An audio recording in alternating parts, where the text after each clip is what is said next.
Hello student, हम लोग पढ़ रहे हैं ecology and environment biology. Ecology and environment biology में हमारा जो टॉपिक चल रहा था वो चल रहा था हैबिटेट इकोलॉजी के बारे में। हैबिटेट इकोलॉजी में हम लोगों ने जनरल इंट्रोडक्शन पढ़ लिया था हैबिटेट इकोलॉजी के बारे में।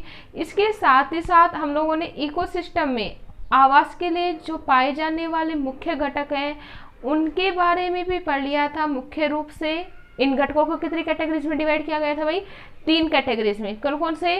प्रोड्यूसर, कंज्यूमर एंड डिकम्पोजर्स में डिवाइड किया गया था, जिसमें हम लोगों ने प्रोड्यूसर, कंज्यूमर एंड डिकम्पोजिशन का रोल पढ़ लिया था इन इकोसिस्टम के बारे में।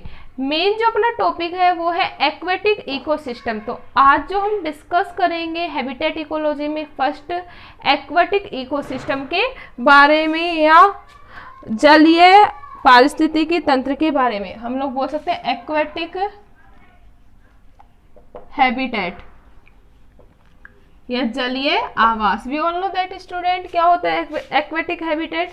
वह आवास जिसमें जलीय जीव पाए जाते हैं या जल में पाए जाने वाले जीवों के आवास को ही क्या कहा जाता है? Aquatic habitat. जो एक्वेटिक हैबिटेट है उसको हम लोगों ने फ्लो चार्ट के द्वारा समझ लिया था। कितने वर्गों में डिवाइड किया गया भी? 3 वर्गों में विभाजित किया गया है। फर्स्ट जो था अपना वो था fresh water habitat. Fresh water habitat. Second जो था अपना वो था मैराइन वाटर हैबिटेट।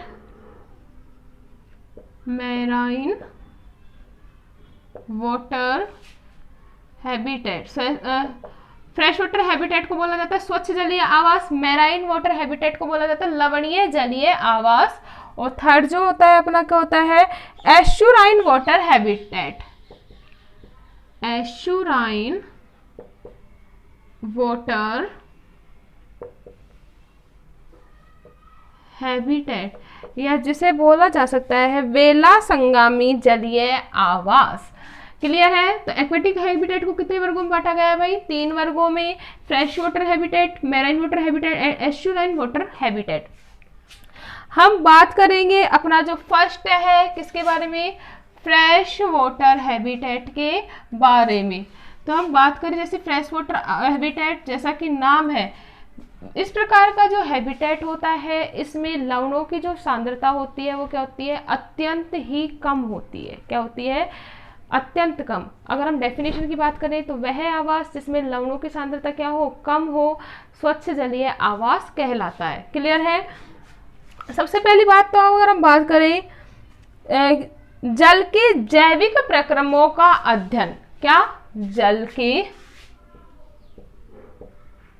जैविक प्रक्रमों का अध्ययन, मतलब जल में किस प्रकार के प्रक्रम चल रहे हैं, जैविक प्रक्रम, इनका जो संपूर्ण जो अध्ययन किया जाता है, यह जो विज्ञान होता है वो कहलाता है हाइड्रोबायोलॉजी। क्या कहलाती है भाई? हाइड्रोबायोलॉजी। मतलब इस प्रकार का जो विज्ञान की यह शाखा जिसमें जल के संपूर्ण जैविक प्रक्रम का अध्ययन किया जाता है क्या कहलाती है? हाइड्रोबायोलॉजी। क्लियर है?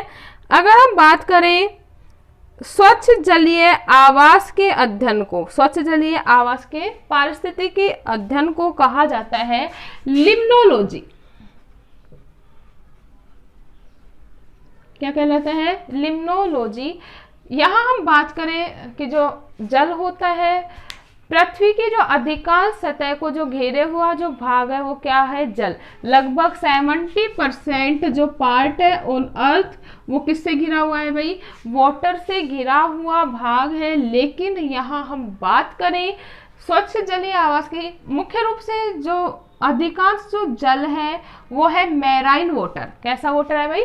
मैराइन वाटर या लवणीय जल है जो पृथ्वी पर पाया जाता है। अधिकांश जो भाग कवर किए हुए हैं वो किसके रूप में कवर किए हुए हैं?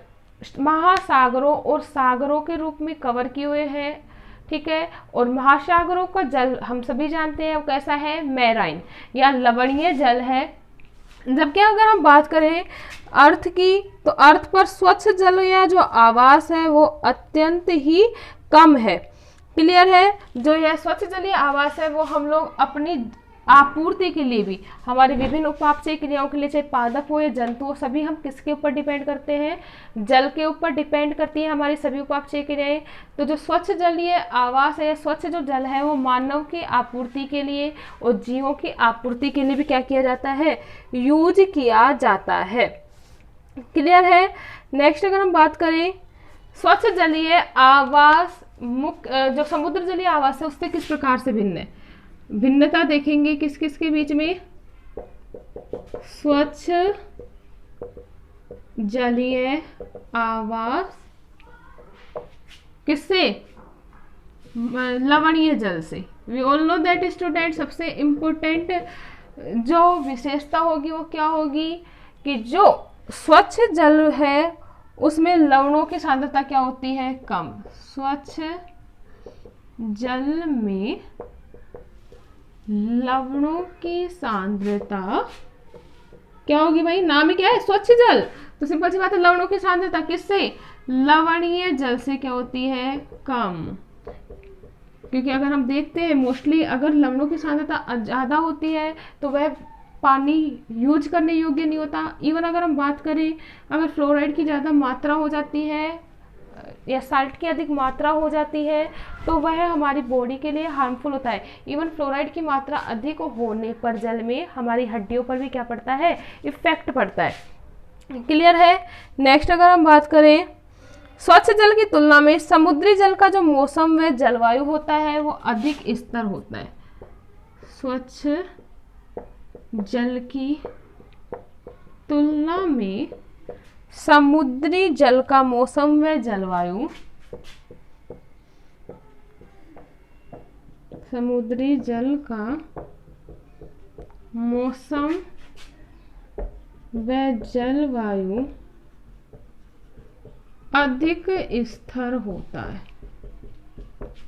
क्यों होता है, सिंपल सी बात है, स्वच्छ जल की जो मात्रा है वो कम है तो इसके ऊपर वायुमंडलीय जो क्रियाएं होंगी उनका सीधा इफेक्ट पड़ेगा। जबकि समुद्री जल में क्या होता है, अमाउंट अधिक होने के कारण जल की, तो इनके ऊपर क्या होगा, जो वायुमंडल की जो क्रियाएं उनका इफेक्ट कम पड़ेगा। जबकि हम देखें सिंपल सी बात है, एग्जाम्पल के रूप में देख सकते हैं, अगर हम पानी कम ले रहे हैं उसके ऊपर टेम्परेचर ज़्यादा पड़ रहा है तो इजीली क्या हो जाता है, गर्म हो जाता है। इवन अगर हम बात करें इन सेकंड वर्ड, अगर ठंडा मौसम है तो जो कम मात्रा में जल है वो ज़्यादा क्या होता है, ठंडा।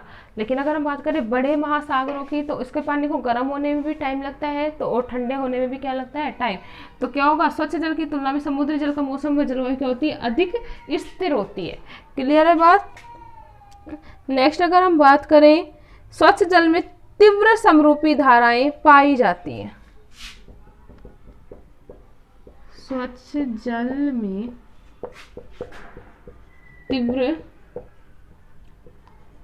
समरूपी धाराएं पाई जाती है। मतलब क्या होगा, जैसे ही पवनें तेज चलती है, हवाएं तेज चलती हैं तो इसमें जो धारा की जो गति होती है वो क्या होगी, हवाओं के साथ बढ़ने लगती है।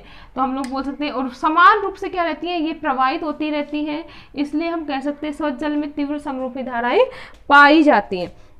नेक्स्ट अगर हम बात करें स्वच्छ जल की तुलना में समुद्र जलीय आवास अधिक स्थायी होते हैं।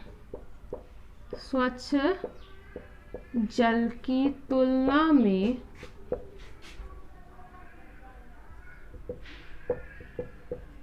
समुद्री जलीय आवास क्या होंगे, अधिक स्थायी। कैसे होंगे देखते हैं, अधिक स्थायी होते हैं। देखो कैसे, we all know that student, समुद्री जल क्या होगा, अमाउंट क्या है, ज़्यादा। समुद्री जल की अमाउंट क्या है, ज़्यादा है, किसकी तुलना में, स्वच्छ जल की में। जबकि स्वच्छ जल क्या है, तालाबों का जल, नदियों का जल, पोखरों का जल, वो क्या है, स्वच्छ जल। जबकि महासागरों का जल, सागरों का जल, ये क्या है, खारे पानी की झीलें, ये क्या है, लवणीय जल।